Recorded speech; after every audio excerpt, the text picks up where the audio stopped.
Hello, folks. This is Nathan Chua from One Life Only Counseling Services. And I'm glad to tell you that I survived the past 15 years. This is my 15th year doing this. And today I'm very happy to host another interview with Dr. Matthieu Villatte. For those of you who don't know him yet, uh, he's a co-author of Stephen Hayes in the book Mastering the Clinical Conversation. And he's also currently doing a lot of workshops online about RFT. And he was one of the inspirations that I had learning about relational frame theory. And he made frame theory more relatable for me. And I've learned a lot since his workshop. It's really worth it for me. And from then on, I'm still learning more about RFT. So it's my special offering for you this year for my anniversary, 15th year anniversary. And I'd like to welcome Dr. Matthieu Villatte. Hey, hi Nathan. It's good to see you again. Looking forward to chatting again with you. I have good memories of last time we did, so I'm eager to hear your questions. They're always very different than what I often I'm asked. It's just you take often interesting perspective, new perspective. So I think it's gonna be interesting. Well, thank you, Matt. Yeah, I like to talk about a lot of other things besides therapy. So Yeah. I'm glad we share the same interest in that area, in Mm. those other areas at least. All right. Okay, so Matthew, I think it's about 4 p.m. in in your side of the planet. 3 p.m. Yeah. Okay, all right. Okay, so my first question is, well, we always say in our circles in ACBS, it's hard to be human. Mm. Okay, so since you're into relational frame theory and you're doing a lot of trainings, right? Lately, Yeah. Yeah. online trainings, Mm-hmm. are they okay? All right. So how do you explain that from an RFT perspective? For those of you who don't know, RFT stands for Relational Frame Theory, which is the theory, correct me if I'm wrong, Matt, Mm-hmm. which is the theory behind ACT or acceptance and commitment therapy, Yeah. right? Okay. Yeah. Okay. So why is it so hard to be human from a language perspective? Yeah. Um, it's interesting because as you ask this question, I'm tempted to say, I don't know if it's hard to be human. I don't know if I can compare to being something else than human.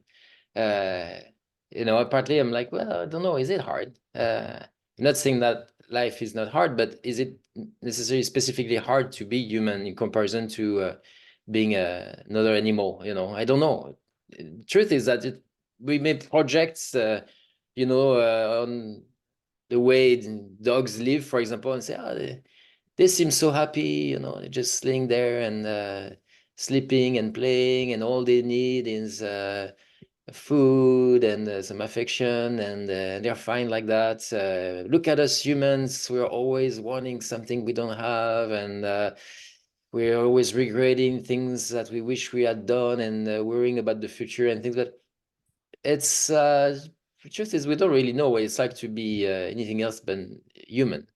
Now, what we usually say in RFT and in ACT, and we're not the only ones saying that. I think there are other approaches to psychology, to language that will say something similar. Is that it seems like we have this capacity of transforming our experiences that is very powerful, very useful. Mhm. We don't just look at an object, but we can think of the meaning of that object and project ourselves into what we're going to do with this object, and perhaps the value that it has. If that object belonged to somebody very famous, it's going to have a lot of value to us. Mm. And we're gonna be very worried if we lose it because it was very dear to us. And so it's not just the object, right? It's a We have this idea of transforming things.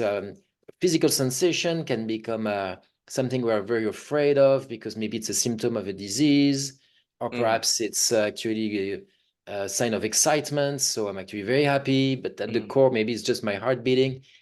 So there's that thing, and it seems like animals don't do that, or at least they don't seem to do it in ways that are as uh, complex and intense as the way we do it. Mm. We basically can turn anything into anything. It's Mm. with our imagination.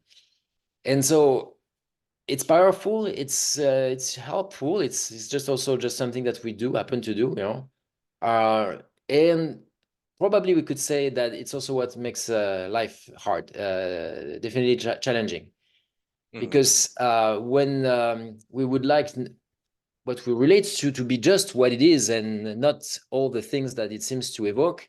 Mm. Like, for example, I want to enjoy the moment right now with you and not think of some work I have to do later, or how I have to spend a lot of money on repairing my car or things like that, or memories of things that happened to me in the past and are very painful. And thinking of it in this moment, Yes. it's not just this moment I have with you. It's all the things that I can think of, imagine. And so it's useful when I want to make connections like we're doing right now. We're able to just talk, and Yeah. already we're bringing a lot of things that are not literally in our environment right now. It's not Yeah. just the sounds that we're producing, it's all the things that we can think of. Yeah. But at the same time, it's not something that we can control just like objects. Like if I decided right now, okay, I'm not going to think of the things that make my life miserable right now because I want to enjoy this moment with you. Yeah. So I'm just going to put it in the closet and I'll look at it Yes. later. Eh, You know, yeah, we can't really just do that. yeah, just as you say that, my mind reminded me, oh, this is going to be over in 2 hours. I'm gonna miss this again. Yeah, right. That's a good example, right? It's typical. You As soon as your life is great, you start to think of when it's not going to be great anymore, or one day Yeah. you will die, or but what about people who suffer? So Yes. it's like a never-ending connection machine that we have. Yes. And Yes. again, it's hard to say just humans are the only one doing it. I think it's at this we can say that's something we do, and that is powerful, helpful in many ways because it helps us also transcend experiences that can be Mm. challenging or Mm. dull and turn it into something very meaningful. Yeah. Um, but the reverse is true also. It's really like a sort of superpower that you have to learn to tame Yes. and to control. Not control in the sense of you can do Yeah. anything you want just at will, but that you learn to master. It's Yeah. a it's the challenge, I would say, of All human right. life, probably. Okay. Well, I forgot to say, let me give this a toast. Yeah. I don't have a drink right now, but I know it's two drinks over drinks, right? I wanted to brag about my mug. So Yeah, it's my coffee mug, one life only coffee one mug. life only. It's nice. And at the back of the logo is a quote. Ah, This is a quote from Stephen Hayes, and I uh, just heard it over a podcast interview. It says, "If you want to protect yourself from all pain, you're going to have to protect yourself from all life." yeah, that's nice. Yeah, Yeah. So let's give it a that, toast. Just yeah, imagine. it's a good illustration of what I was saying. Right? It's that Yeah. you with language, you have to take everything with it. You have Yeah. this capacity of augmenting, transforming reality. Yeah. But you're going to also have the downside of it, is that even when you wished reality was just that thing or that thing, it's going to be everything. Mm, Sometimes it's in ways that are overwhelming. yeah. All right. Okay, thank you for that, Matt. So my next question is rule following. Yeah. So when I started learning RFT, I never thought I was following rules. Mm. In fact, when I talk to clients, they usually surprised. Oh, that's a rule. Mm-hmm, I mm-hmm, mean, mm-hmm. they don't say that, but I can see it Yeah. in their Yeah. expressions that oh, that's a rule. Okay. Yeah. So why is this an important tool since we're talking about Yeah. how hard it is to be a human? And is there an evolutionary explanation for this? Why is rule following such a it's almost intrinsic to things that we do. We don't Mm-hmm, really mm-hmm. notice that we're doing it. Yeah, yeah, yeah. I think first, I think we can clarify what we mean by rules in RFT because, yeah, in Mm-hmm. everyday language, the idea of a rule it's a little more specific, and I can see why you'd be surprised. Really, I follow rules. I don't see that as a rule. What we Uh, mean is a rule is a belief basically. It's a belief. It's about the way things need to function, how I should behave. So, for mm, example, in order to be able to talk to you right now, I had to follow certain rules about clicking on the link, Zoom link, yeah, and then there's a rule about listening to your question before I can answer it. yeah, So yeah, I'm not really thinking that I'm following a rule, but I'm following a rule. I'm following a certain principle that's usually organized in terms of antecedent, behavior, consequence. yeah, So if I listen first to your question, then I can respond to the question, and then the yeah, consequence will be how you respond to the question, and so we go back and forth. So um, the idea in RFT is that we develop rules by observing our own behavior or by receiving rules from other people, mm, advice, education, or mm, socially the way we spread information. It's a sort of a transmission of rules. It can mm, be over time, through generations, like traditions, for example. They are mm, ways of transmitting rules. yeah, um, Knowledge in academia is a way of transmitting rules too. So it's basically it's knowledge about behavior. mm, And you're asking about the evolutionary reason. Well, I guess it's very basic level. We could say, well, because it's useful and it's mm, been selected as being mm, useful. mm, But it's always more complex than that with the evolution. mm, It's not just everything that's useful is selected. There are things mm, that used to be useful but are not anymore, or yeah, it's difficult to explain. We can always make up an explanation afterward and say, well, since we're doing it, it is important, it's yes. selected. I You know, you know Yeah, what? You mentioned something about antecedent and consequence and yeah, the behavior, the ABCs of human behavior. yeah, yeah. Now, I've just finished reading. I'm late in the party. I just finished reading the Nicholas Sternek's book, Learning You see them, RFT, yeah. uh, uh, and Learning RFT, yeah. yeah, let's see. The only time I realized that when we talk about context, we're really changing the antecedent and the consequence. Is that correct? And you know every act is always in context, and Yeah. as I go through my continued learning on in the field in the RFT and ACB and contextual behavioral science, Mhm, I dig deeper into Skinner as I mhm, go mhm, on. It's not just this, it's going towards the basics, the functional mhm, mhm. analysis of our behaviors.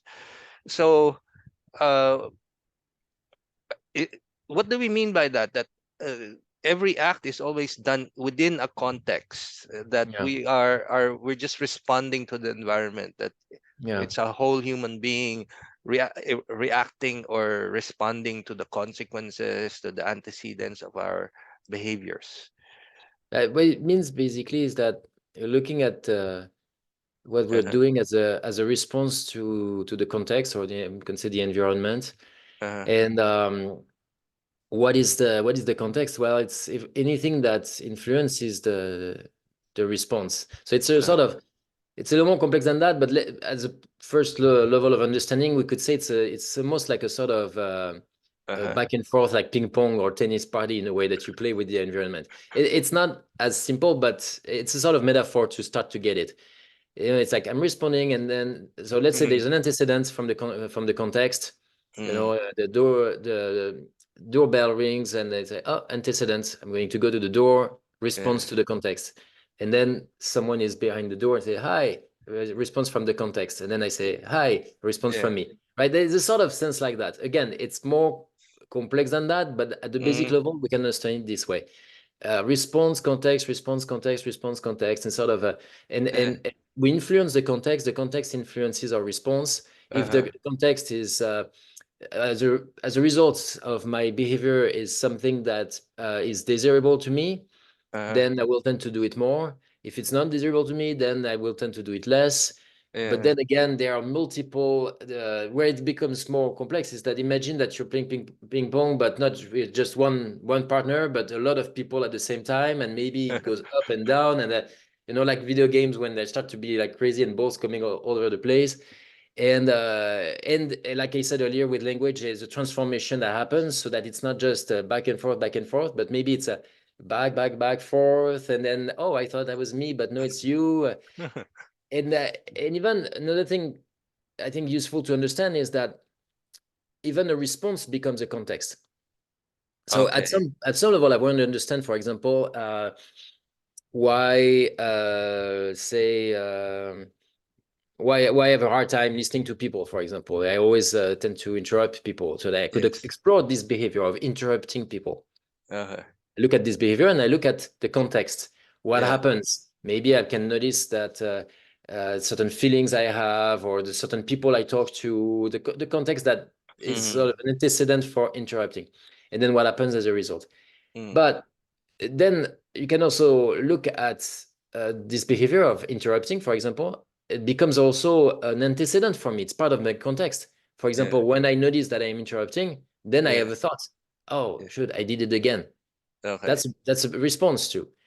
Okay. So it's hard to really divide response from context, because then you Yeah. start to analyze that dynamic. You realize that Yeah. in the context there is also your response. So I'm Yes. responding to my thoughts, to my feelings, my perception. I respond to my own behavior. Uh, uh, so it's a sort of, it's so almost like are you the are yeah, you go ahead. saying are you saying that everything is a context, like even our thoughts, our history, our you know But everything can be context of a response. Yeah. your household, your people in your household are a context, all of those, right? It Yeah. becomes context as soon as you're considering the a response, the act in that context. Mm, You don't consider it if it's like, say, for example, mm, pe people living in the neighborhood right now. You might say, well, mm, it's not really a context for our conversation right now.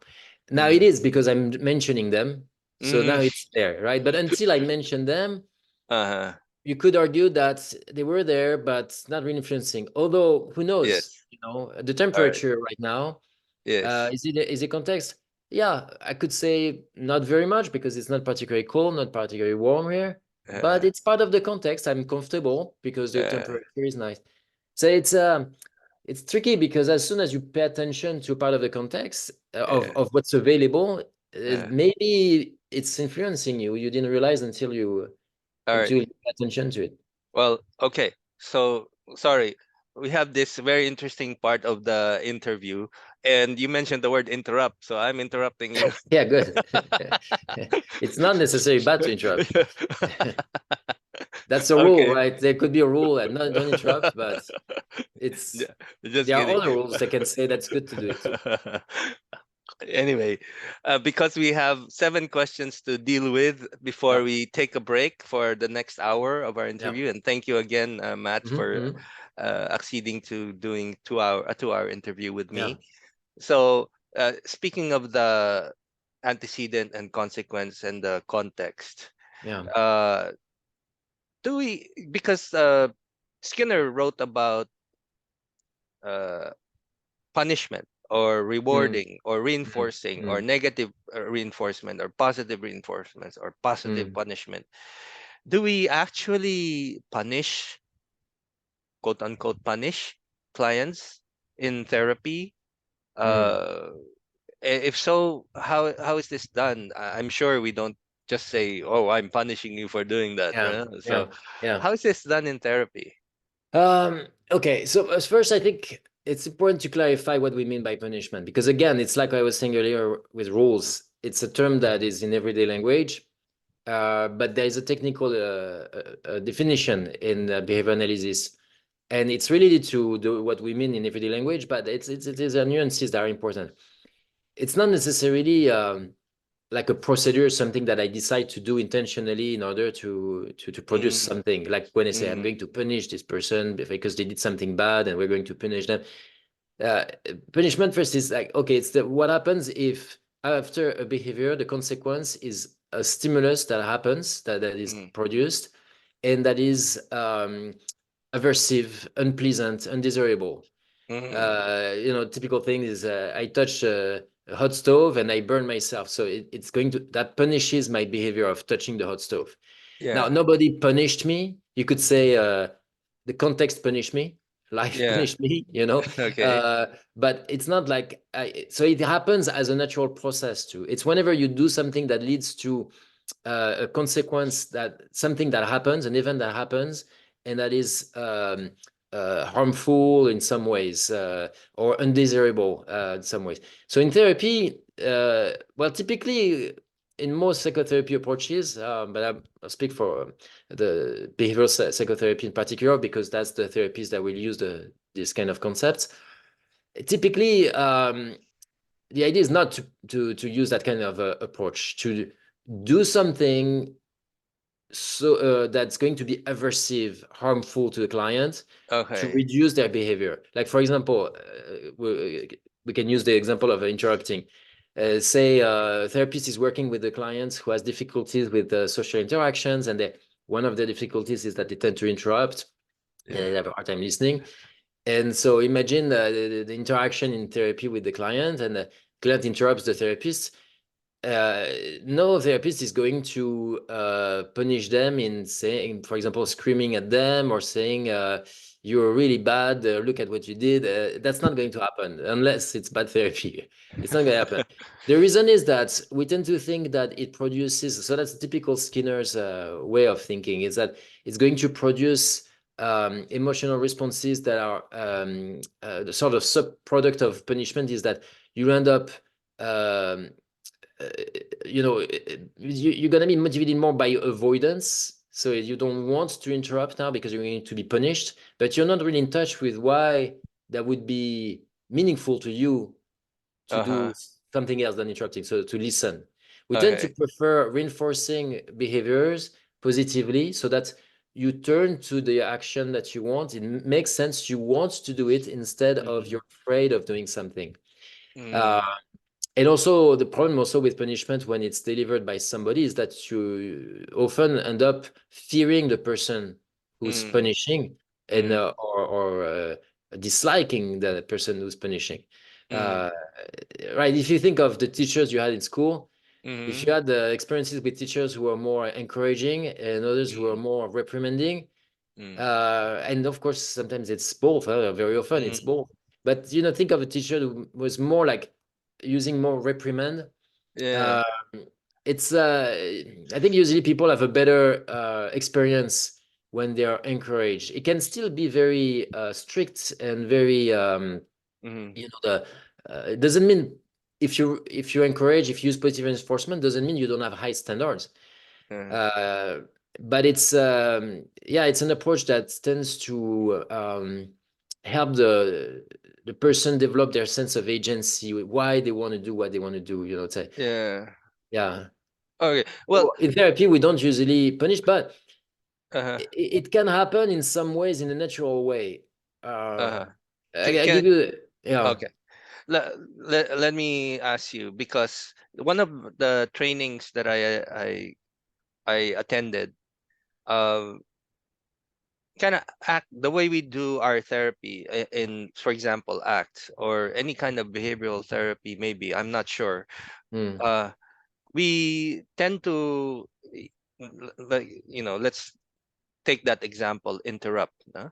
Yeah. Uh, we and when I do therapy, I usually preface it by saying I might interrupt once in a while. Yeah. So please Yeah. don't take that Hmm. negatively, Hmm. Hmm. uh, because sometimes I see clients, especially here in, I don't know in other countries, or maybe it's universally true. Clients believe that counseling is supposed to be like a mental spa.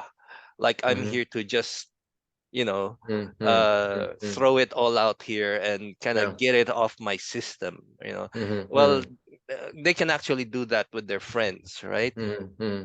So with the way with the behavioral therapy that we do, it's more like shaping them towards doing something more effective than just ranting the Yeah. whole Hmm. hour in front of your therapist, and they feel good after, but the process is still the same. It's just like Yeah. talking to a friend. Hmm. Hmm. So I was thinking, is that one way of sort of, in a way, giving aversive consequences to I see what you this mean. rambling or See what ranting you mean. about or Yeah, problem solving. Yeah. it's a very good question. I think because you explain why you're interrupting and you say I might interrupt you, I think you are actually transforming. You know, earlier when I was saying with language we can transform our experiences.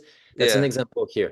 Is Yeah. that you're giving some context to your interruption so that they are hopefully not experienced as aversive, not as Oh, hurtful, I see. right? I see. Say, I'll interrupt you, but it's not because I don't care about what you're saying or but Yes. because so I don't know how you do it, but that could be something like um, I'm concerned that if we just keep going into the same patterns of talking and exploring the same idea, we'll end up going session after session, and the same thing is going to happen, right? So that could be Yes. something that you do. Now, Yes.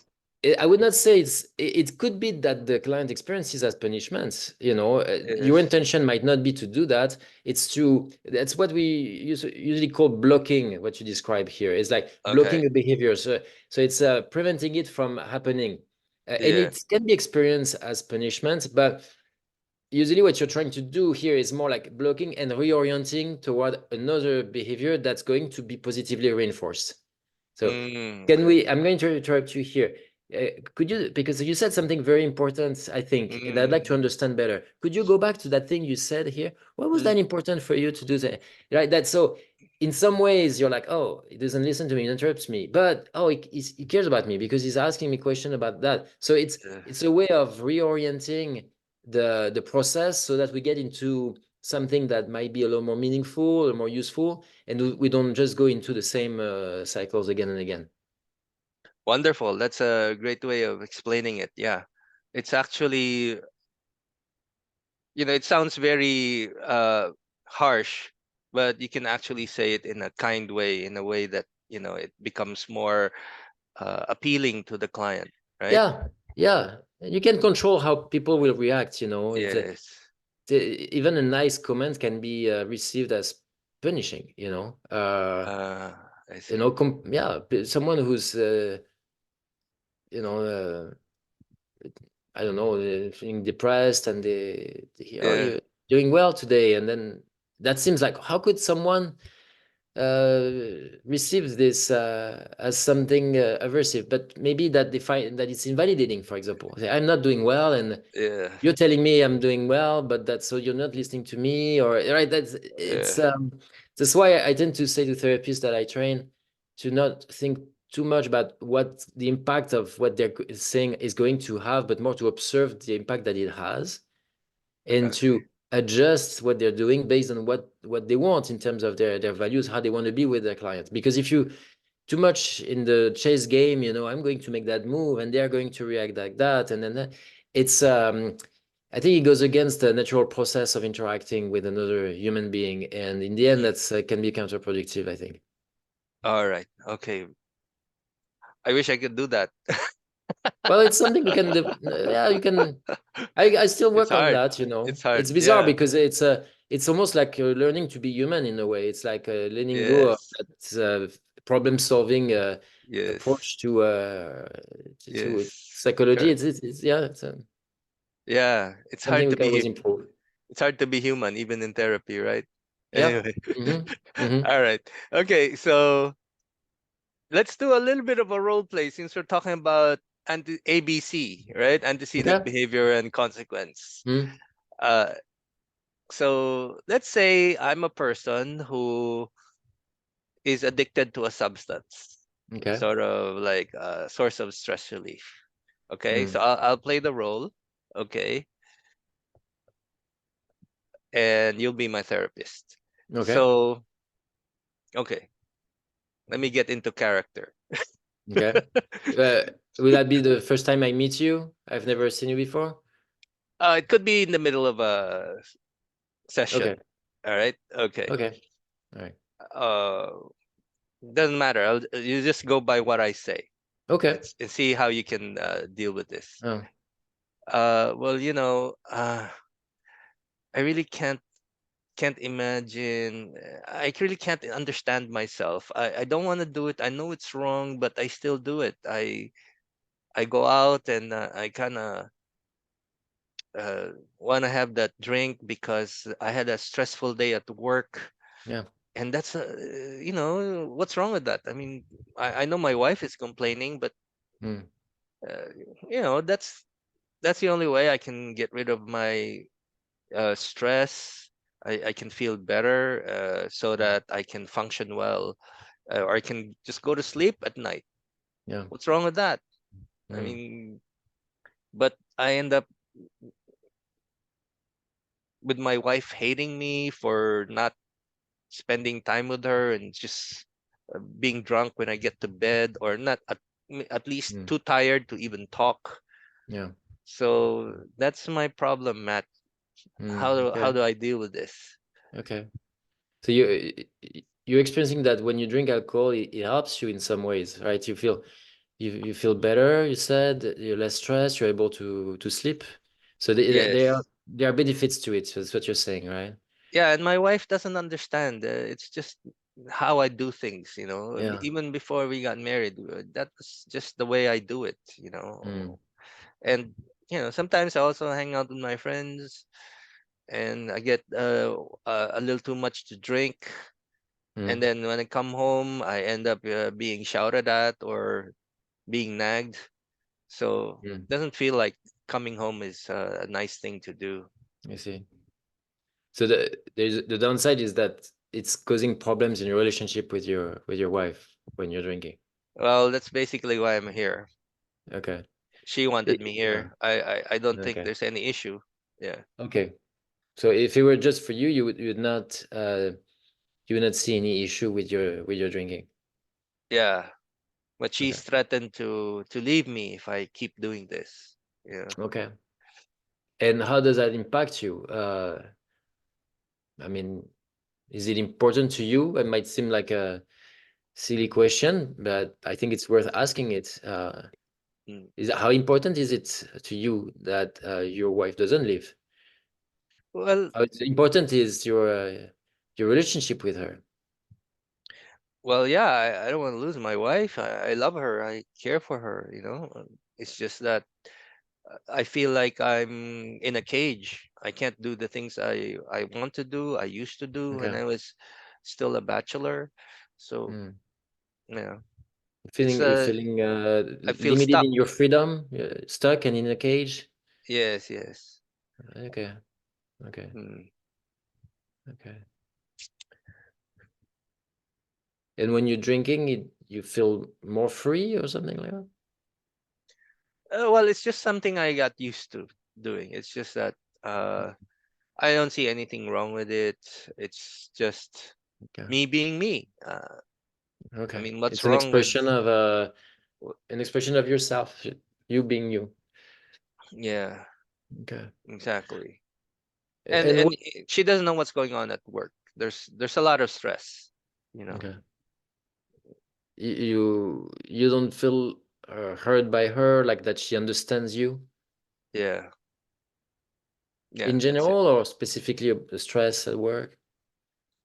Well, this part of me that wants to unwind when I get home, just to have a couple of, shots of vodka so I can go Yeah. to sleep, Mm. So tomorrow I'm more let's say awake at work. I don't have to Mm, force mm, myself to sleep. You know, mm, mm. yeah. So what you're experiencing is that she doesn't get that part of you that's wanting to be a little more you said when like the sort of like being a little more free, a little more relaxed. Mm, Uh, yeah. So it's hard to give up yeah. that part of my life. So I'm kind of caught between Especially my wife. because you don't want to. Don't want to. You don't want to give up on that part of your life, Oh yeah. right? I mean, well, that's why I'm here. If it means losing my wife, then I probably have to make a choice Mm, okay. at one point or another. Mm. But it's going to be hard. And what do you think she's seeing in the? So for you, it's not a problem. There's nothing wrong. What do you think she sees as a problem? Well, she thinks that I'm not home when I'm home. It's just like I'm home just to go to bed, just to have a Mm, drink, okay. or we don't get to talk anymore when we don't get to watch movies together. Okay. When we're about to go to bed, you know, through all those, you know, usual complaints. What do you mean usual? Usual in your relationship, or you mean usual Yeah, in I in? guess it. I guess a lot of women are like that, aren't they? I Oh, mean, okay, I see. Yeah, I don't know. They always want time. They always want, you know. It's yeah. for us, you know, guys. We can just come home and just be like with a friend, you Mm, know, and do mm, whatever we want. okay. Uh, you know, I So mean that's she'd like to feel more connected with you. Is that right? yeah, you can say that. Ugh. What do you mean? You don't like the word? Yeah, it's so mushy, you know. It's so Okay. yeah. What do you enjoy moments with with your wife? Is there? Well, yeah, you can say that, but you know, sometimes getting the stress off of my chest is more important. Sometimes, you know. Mhm. And what are Sometimes some? all I hear from her is, "Oh, the kids did this. Something broke. You Yeah. got to get this something fixed." That's all I hear from her. Okay. Yeah. What are some moments, experiences that you enjoy with her? Whether it's now or maybe in the past, if things were better before, I don't know. Well, we just used to talk about stuff, you know, not just about, you know, the kitchen sink. There's a problem with the kitchen sink, or I have to call the plumber, or I have to Mm, call somebody to fix something, or the car needs some, you know, mm, fixing too. So I remember those days when I can come home and relax, you know, without her complaining about house chores or something, yeah, or how hard it is for her to take care of the kids and at the same time take care of the house. I see. So they were less. It's almost like what you remember as being positive experience was an absence of something, an absence of complaints. Yeah, yeah. Yeah. But was there anything that was there, not just what was not there, but was there that you enjoyed? Well, we talk about other stuff, you know, the I hate to say it. The mushy stuff Mm, again. Uh, well, yeah, you made me realize something that, you know, yeah, I do enjoy those moments. It's just that maybe I get overwhelmed with all the other things that are going on right now. mm, Yeah, okay, we okay. have to take care of, you know, like used to be we didn't have to worry about that stuff. You know, Mm. yeah. I don't know how long you want to go with the role play. Do you want to pause here and talk a bit about it, perhaps, or Yeah. Yeah, yeah? you made me realize something Okay. just Do you want to by say it? asking questions. Do you want to Well, share? yeah, you made me go to that aversive thing about mushy, right? Interesting. Yeah. And I realized, oh, well, yeah, that's how we were before Yeah. we got married or something like that. Yeah. You know, so What we're sensing is, so it starts with the interesting situation that's not uncommon, and I'm guessing if you chose this situation, you must know it too. Is that you have a client who's seeking help, but not really, right? It's uh, like I don't think there is anything wrong, but I'm still here. So, uh, in this kind of situations, you want uh, to get more in touch with the client's motivation. You're not going to force the work mm, on the clients.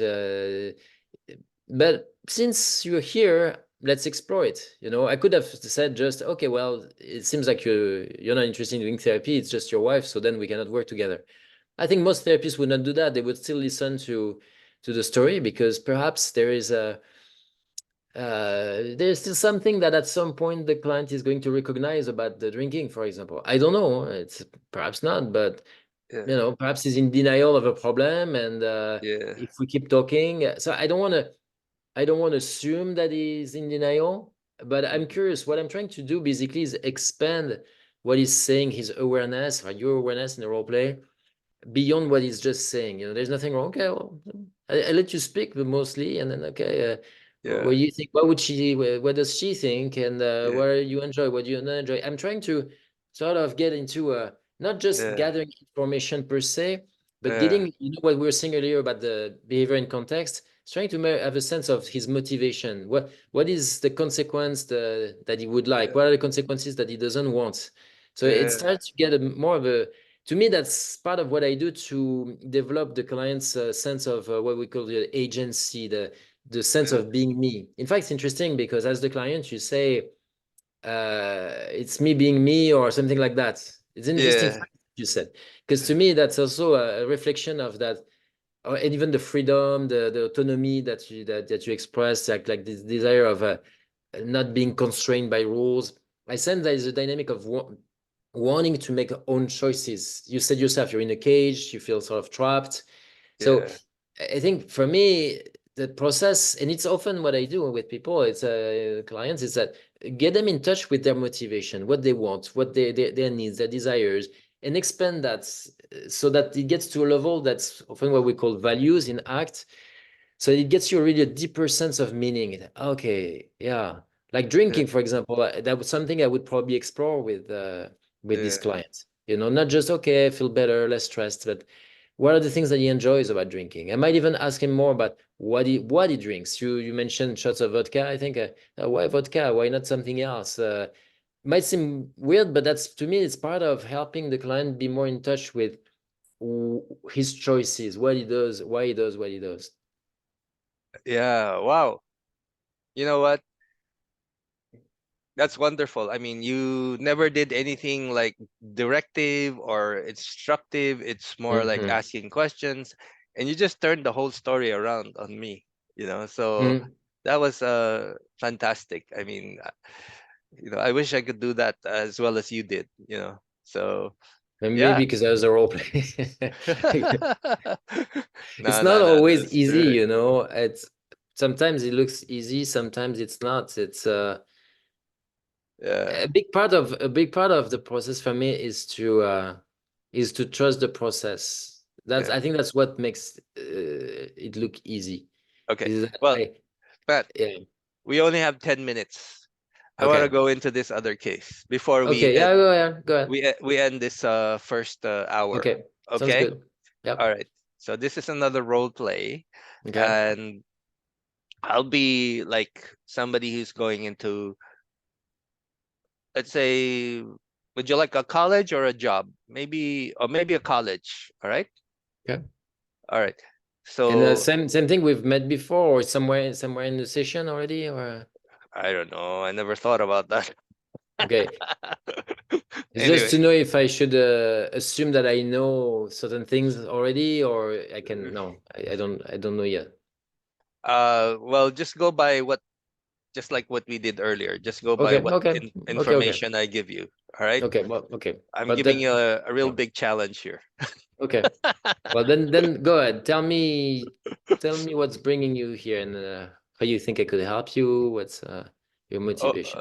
well,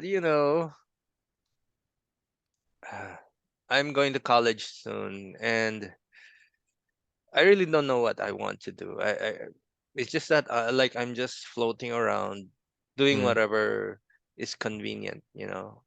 okay. So, well, I didn't know what to take. I don't have any kind of special interests.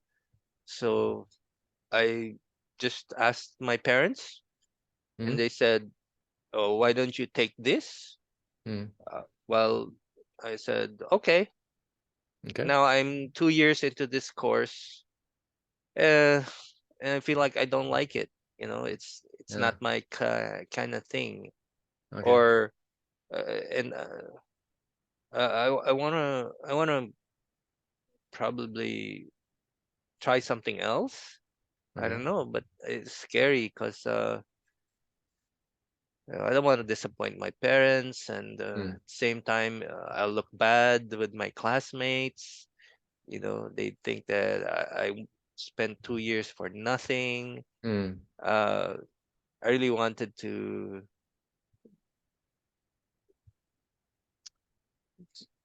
maybe just now, I just realized that I wanted something that I couldn't own up to, yeah. because I don't know, it's just me. I just can't seem to make up my mind. It's just going with the flow, letting my parents make the decisions for me, whatever. Mm, So I don't know. I'm stuck right now with this problem of, I'm in a course that I don't really enjoy that much, and I'm really struggling. My grades are starting to take a dive. So okay.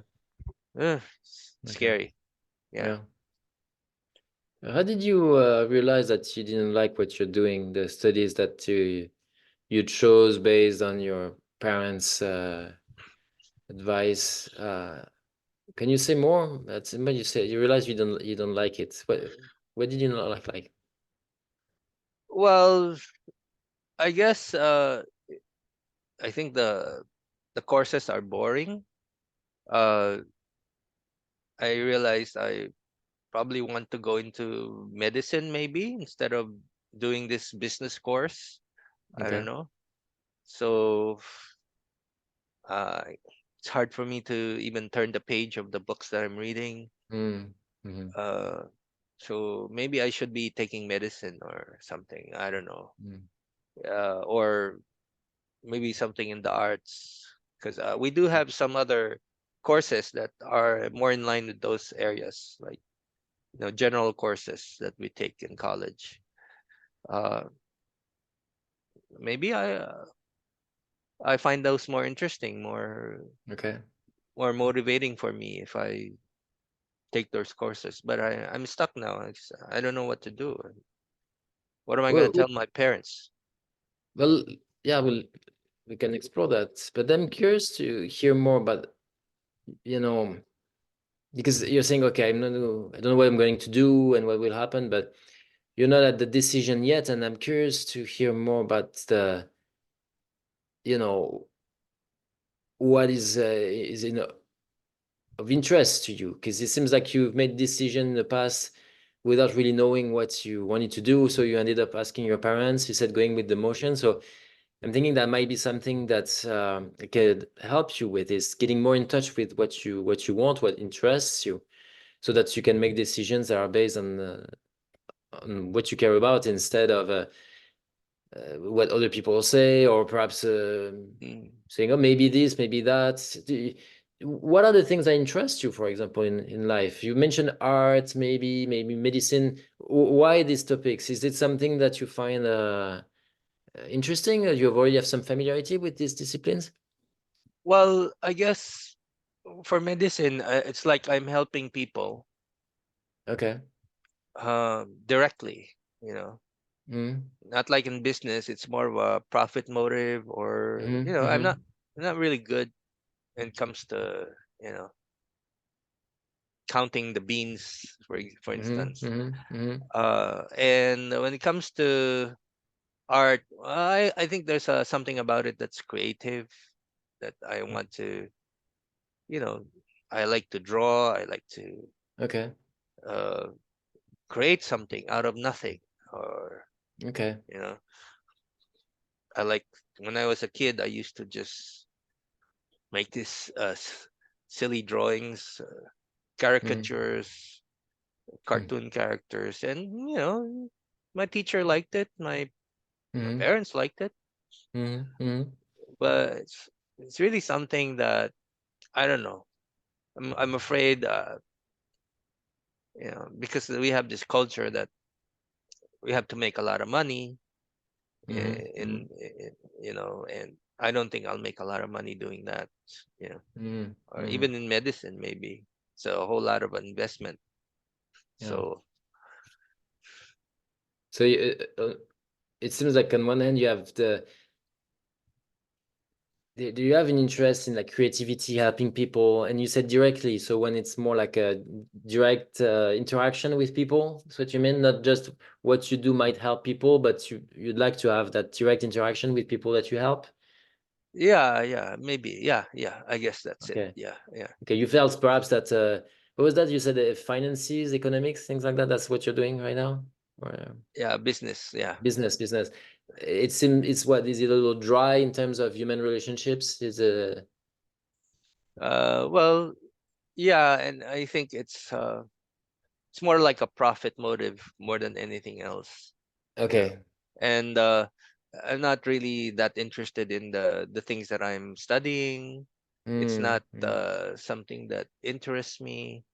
mhm. So it's a Okay. struggle, and that's why I'm having a hard time getting the Yeah. grades up to a Yeah. level where, you know, it would please my parents and probably get me through this Mm. 4-year course. You know, So your and motivation was you say to please your parents because you said earlier that you were asking them for guidance, but is it like they wanted you to do that, or they you well, understand the nuance here? good Would they question. support you? Maybe, Would they have supported you if you had picked something different? well, that's their suggestion because they're in business too. Okay. So I guess I didn't go that far to ask them those questions. Mm, Um, I didn't want to. Was afraid to ask, mm, and you know, and I didn't want to probably disappoint anyone. I mm, don't. Uh, yeah, maybe that's it. You know, that's why I don't want to make a choice of my own, because I don't want to mm, disappoint my parents or anyone. If I fail, I don't know. Maybe. I guess that's it. mm. There's a ambivalence between doing All right. what would be meaningful to you, what you're desiring, but if you do that, you might disappoint your parents. You might Yes. disappoint other people. All right. Okay. We'll Okay. we'll end. We'll have to end the role play. I just looked at the clock. Sure. Yeah. We're Okay. almost there at the halfway mark. So we probably spend another 5 minutes talking about Yeah. this issue. Mm-hmm. Well, Mm-hmm. I think again with your questions, you led me to my own answers. Okay. Yeah. It's a big part of what I'm doing. You would find that in the Rogerian approach, humanistic approach that consists mostly of reflecting back what the client is saying, but it's not everything. Yeah, there's still a selection process there. You were saying earlier, it's not just like talking to a good friend, unless that good friend has a therapist skills. But in some ways, it's that. It's just listening and reflecting back. But I'm trying to reflect back, in particular, the motivation. So it's very similar to what you find in motivational interviewing. Also, it's not my background, but I want to mention it because I think people who listen to that might say, "Oh, it's motivation interviewing." Yeah, it's there's definitely a lot of similarities, although in the way I'm doing it, perhaps a little bit different. But that at the core, it's the idea of helping you be in touch with what you want. helping you be in touch with what you care about, what's important to you. It's what we call in RFT tracking, basically. It's developing the ability of noticing your own experience, drawing conclusions about that, and adjusting your behavior to your so that you will live the life that you want to live. It's pretty basic in the end. That's what all humans do, but without realizing it. We try to do what we can do to be happy, but where we can fail is that we build stories and rules that lead us away from what we'd be happy with. That's what's happening with these clients. I don't know what I want. Perhaps he was afraid of knowing what he wants or doing what he wants, so he ended up asking his parents, and then he does what his parents suggest. So now he's following that rule, but the problem is that rule is not leading him to be happy because that doesn't match his experience. It's not good for him. At some point, he noticed that. That's why that was the first thing I asked you, because to me, that's important. You're following a rule, it's not working. And at some point, you're noticing, wait, I'm bored here. I'm not interested. So to me, that was an important moment for this client in becoming aware of something there, right? There's a new perspective. So, okay, what did you notice? What happened there? What is it that you find not interesting? And what instead do you find interesting? You see, it's similar to what we did earlier, is getting the client in touch with what they want, what they don't want, and getting more it's like really empowering the clients with that knowledge. All right, awesome. All right, Matthew. I wish I could do that.